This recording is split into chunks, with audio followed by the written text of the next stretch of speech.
This is the Speedgoat 5 of Hoka. This has been for a long time one of Hoka's flagships.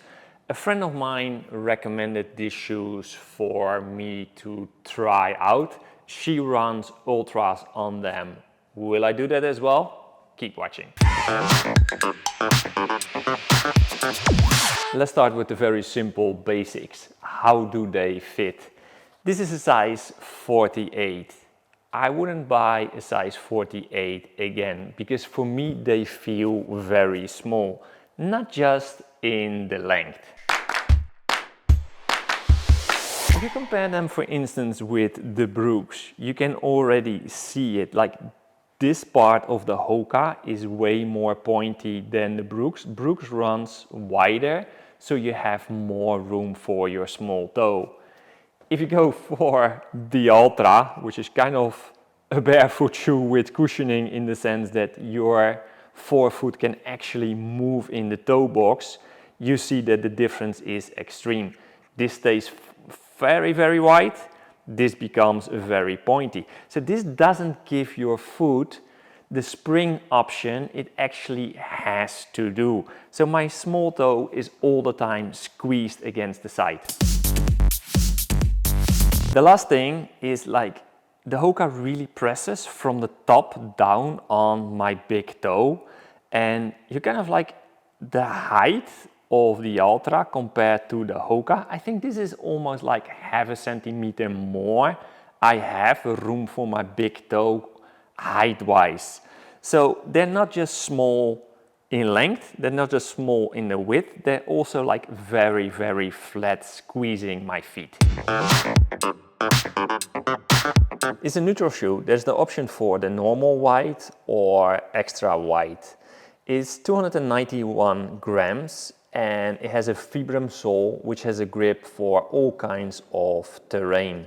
The heel drop is around 4 millimeters and the profile of the lugs are around 5 millimeters. Now for the cushioning. I am an ultra runner who likes some extra cushioning, especially when you have hard roads. Even on the trails you have a lot of asphalt, maybe you have some cobblestones or some gravel roads that can be very hard as well. If I do 50 kilometers, 60 kilometers or even more, it's nice to have some cushioning.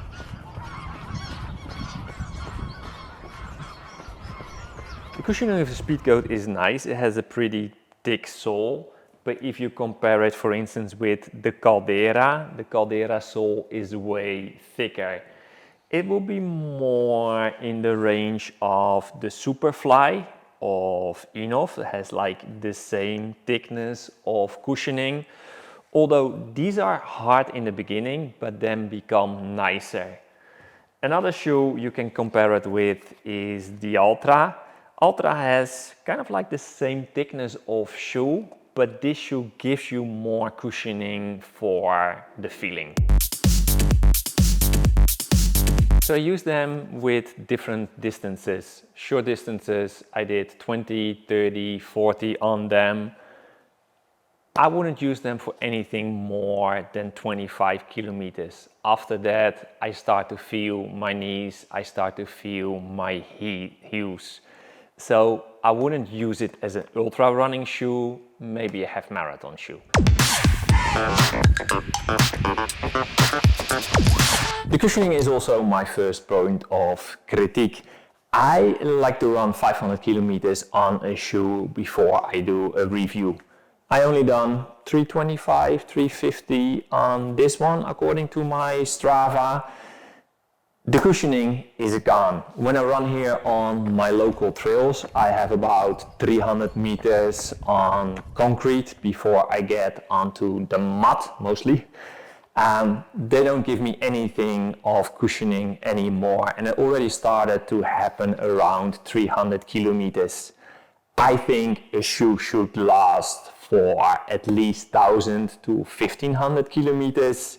I know most shoes can only do 750, but the difference between 350 and 750 is huge. I mean, If you would run 50 kilometers ultras on this, you can do 6 races and then you have to throw them away. So Hoka, fix the cushioning. The second point of critique is how quickly the sole wears out. I mean, look at these locks. They are already totally gone. If you compare that with a pair of Brooks, this is, I don't know, 500, 600 kilometers. This one is a little bit away, but most of the locks look still very, very good. Hoka's is all gone. Okay, let's throw in a positive note again. The Speedgoat has this extra long heel. It looks fancy, it looks like nothing, but you probably know when you're running, there's often a moment that you have like a little stone in your shoe. You have to take your shoes off, you have to put your shoes on again. This little actually extra heel length is really nice to quickly take your shoe off and put your shoe on again. This is also the first time I was running with a tongue that isn't padded. I was really curious. I had the idea maybe I can feel the laces through it, but it doesn't. And for me, the extra of this is that it stays in place. A cushion tongue often moves. I see it now also on the Innovate. They have the same idea. And even the Ultra, which is a little bit more cushioned, but they have a thin tongue as well, and it's really nice. This shoe has a technique that Hoka calls the meta rocker technique. The idea is that it prevents you from landing flat and it should kind of like rock you forward. Not sure how good that works on trails because our feet always land in a different way, but definitely on asphalt it works. But if you for instance look at the work of Daniel Lieberman, a professor in human evolutionary biology, you see that he doesn't like this. Why? This propelling forward has to be done by our own feet. If we run on shoes like this, our muscles, they don't do the work they have to do, so our muscles become lazy, and lazy muscles are weak muscles. So it's nice to run a race on this shoe because yes, it will propel you a little bit forward. But if you use a shoe like this also on training, your muscles are getting weaker, weaker, weaker, and at some point you get injuries. Hoka should mention that when you buy the shoes, because these shoes are not good for strong feet. These shoes will weaken your feet. You have to be aware of that because this is gonna cost injuries if you always only run on Speedgoats. What I like about this shoe is the grip. It performs good on the road. I've been running a race in the snow. It performs good in the snow. I've been running through the mud. It's okay in the mud and it's okay on sandy trails. So it's indeed an all-round shoe for all kinds of trails. Okay, to summarize it, for the fit, too narrow, too low, so definitely thumbs down. Grip, absolutely thumbs up. For the cushioning, thumbs down. For the durability, 2 thumbs down.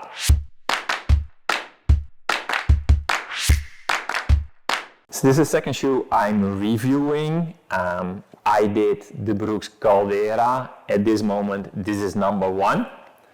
The Speedgoat is number 2, but it's only because this is the second shoe I'm reviewing. At this moment, I'm running on Ultra. It's definitely gonna be above the Speedgoat, and I'm running on Innovate. It's definitely gonna be above the Speedgoat as well.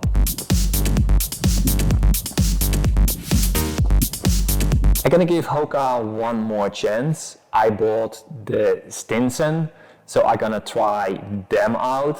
I done 2 runs on it. It's gonna be the same problem with the fit, but let's see how they do on durability. Let's see how they do on cushioning on the long distance. Next review will be either Innovate Ultrafly or the Ultra Olympus, depending on which of these shoes gonna make 500 kilometers first.